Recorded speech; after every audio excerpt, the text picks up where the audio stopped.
Superstar Glam. Today's video is a review on the Jeffree Star Banana Fetish palette. I recently picked it up and then I put it to the test, created this look right here. But before we jump into my review, if you haven't yet subscribed, what are you waiting for? Go ahead and click the little button down below, subscribe.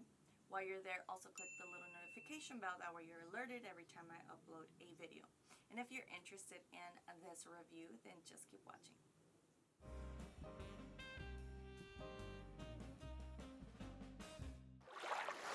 So I mentioned in a past video that I probably was not going to get this palette, but after kind of convincing myself, I realized that I probably would want to have a palette that has all shades of yellow, and that's basically what it sold me on. Here is what the packaging looks like. I really love the palette, how just clean and sleek it was. But then when you look at it inside, a first impression, it looked pretty bland, I guess you could say. Like, the colors that I was actually purchasing this for were looking a little muted.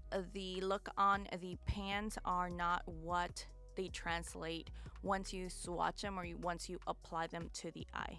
And I definitely love the idea of some, pops of colors that he included as well. The first color that I'm going to start with is How Do You Peel, and I'm going to apply this on the crease area. This is where everything started changing for me, because I started to realize that what you see on the pan is not what translates onto the eye. It is definitely way more vibrant than what you see. The next shade I'm going to pop on top of that previous shade is Morning After.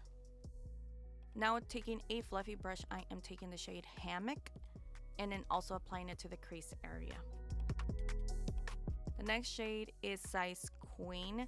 Is like a very warm brown, and I'm applying it to the crease area but right below the other shades. Taking Certified Organic, I'm going to pop this shade in this inner brow bone.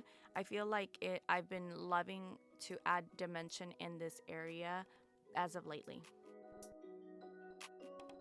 Now with the shade called Don't Choke, I'm actually applying this almost like a wing liner. So it's the deepest shade and I'm just winging it out. Taking this shade Sunday Service, I am going over the liner and just buffing it out. And just because I want to warm that outside corner a little bit more, I'm going in with Size Queen. Now taking some concealer, I'm just going in and cutting the crease on the lid. And this is a very interesting combo. I have never done this combo before, but because the shade is here, I am going to use it, and it's that blue shade. This shade is called Bulge. After I've pat that color onto my lid, I did leave just a tiny space from the crease area and the cut crease, and I'm going to combine two shades, and that is Cream Pie and How Do You Peel, and I'm just inserting it in that area. Now to deepen the crease area, I'm taking Pounding Cake with like a flat liner brush. Now taking How Do You Peel and Banana Fetish, this is a fluffy fan brush, and I'm just going to use this to kind of intensify that crease area, also while eliminating and cleaning up any harsh lines. Taking Size Queen into the crease just to re-intensify that color. And now I'm just going to reapply the shades just because I want to deepen them up again. So I'm going in with Don't Choke on the liner portion of the eye. Then going with Sunday Service over that to blend it out,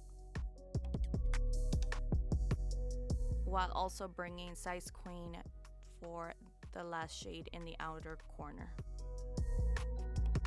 One of the difficult things to choose was the shimmer shade, which shimmer shade I was going to use, because all of them were very beautiful shades and very creamy and buttery formulas. I'm going to wet my brush and I'm going to go in with Never Bitter, and I'm going to apply it to the inner portion of the eye, just at the beginning of the blue shade, but keeping it in that little corner. And I chose this shade because it does have like a blue-green shift, and I feel like it'll complement this color very nicely. And now I'm going to go in with a liquid liner just to add more dimension and create the wing liner. Then going in with a makeup wipe just to clean and sharpen that line. And now I'll complete the rest of my face off camera and come back to finish the lower portion of the eye. So I definitely wanted to apply a pop of yellow, so I'm going in with the LA Girl Shockwave Neon Eyeliner in the shade Screaming. To seal that waterline, I'm going to take Cream Pie right at the edge of the waterline. And basically what I'm going to do is I'm going to layer all of the different shades of yellow underneath the lower lash line. The next shade I'm going in with is just the tip, not applying it to the lash line. And then the next shade is Banana Fetish. And all I'm doing is just layering at this point and packing on the pigment. Adding How Do You Peel next. And just continue packing. Now I'm combining Morning After and Hammock to add a little bit of dimension to the outer lower lash line. Now I'm taking the fluffy fan brush that I previously used. I'm not adding any more product, and I'm just going to continue using this brush to kind of blend out the edges. And I just wanted to mention that I did go in off camera and applied the shade called Star Split as a highlight, face highlight. And just to finish off this look, I'm going to take the shade called G-Spot, and I'm going to wet the brush and I'm going to apply that to the inner corner. And this is the completed look. At this point, I think I have quite an array of palettes of his. I don't have all of them. I have several, but I don't have all of his eyeshadow palettes, so I'm basing this solely on the palettes that I already own. And there's definitely different formulations depending on what palette you have obtained. I know for like the original Beauty Killer palette, that was a good palette, and I actually did enjoy when I first got that palette. I did really enjoy that. And then as I kept buying more palettes, I feel like he was improving the formula and it was getting better and better. And for example, a Blue Blood is one of my favorites from him, and mostly because I am a lover of like all blue shades, and just the idea of having an entire like blue shade palette. And it's like this palette, it's not completely all unfunctional with just one shade of or one tone of color. It has an array and what mixes and matches with the same color. Basically, add different finishes for his products. So this is no exception. I could tell you this, when you look at the palette and even the pictures, you think, oh, it's really bland and or dull, I guess, and then the only party shades that you have are like the hot pink and then that blue and maybe even like that yellow. But don't let that deceive you, because the amount of yellows that are in here are really good.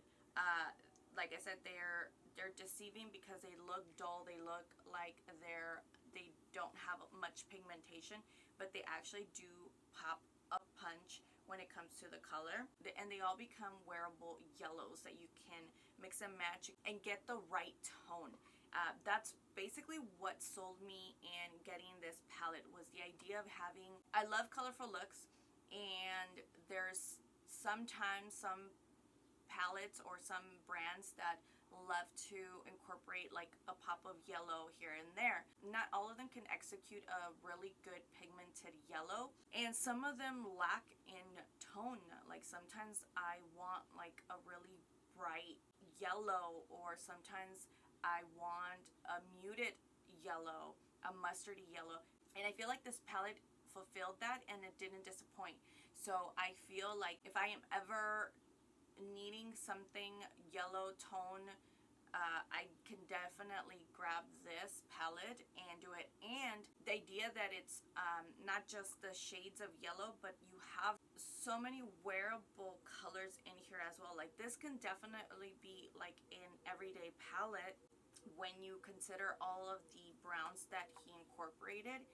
And then the shimmers also were power punches. Like the formula is very velvety, very creamy, almost wet feeling, and it packs on a punch. And then I also love the idea of that shade Never Bitter, which has like a shift to it. I feel like it's definitely a fun shade to incorporate. And again, like the pink shade, I'm not mad at the idea of having it in here, and I definitely like that blue that he incorporated. But for the most part, like I said, this could be a definite everyday palette if you were curious and not just be limited to the idea of just having like an array of yellow tones. They all can be worked to be as bright or as wearable as you like, and that's what I really enjoyed about this palette. I love the creativity, I love the idea, I love the play on the little banana. It's so fun. Regardless of my opinion of the brand owner, I feel that I don't like to blur the lines. Like what that person represents is not, it doesn't align with my way of viewing things or my perspective. But when it comes to separating the brand owner to the company as a whole, the makeup, I love his brand. I love the stuff, the innovative stuff that he comes out. He's definitely never safe. He definitely pushes that line, and I like that about him. Does he have some misses in his products? I haven't tested all of his stuff, but I've tested enough to know that there are some hits and misses in his line. His liquid lipsticks were one of my top favorite when I first started my channel. I really did love all his liquid lipsticks.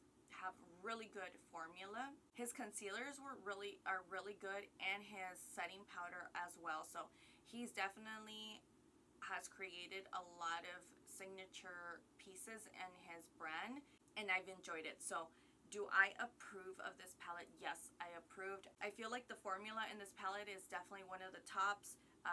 All of the finishes, all of the formulas and all of the shades worked beautifully, blended out seamlessly. Yeah, definitely love the formulas, love the finishes, love the different dimensions, and I definitely approve it. I definitely recommend this palette. I was not disappointed, and I really hope this video was helpful and that you enjoyed it. Please don't forget to give me a thumbs up, subscribe if you haven't done so already, and I will see you next time. Bye.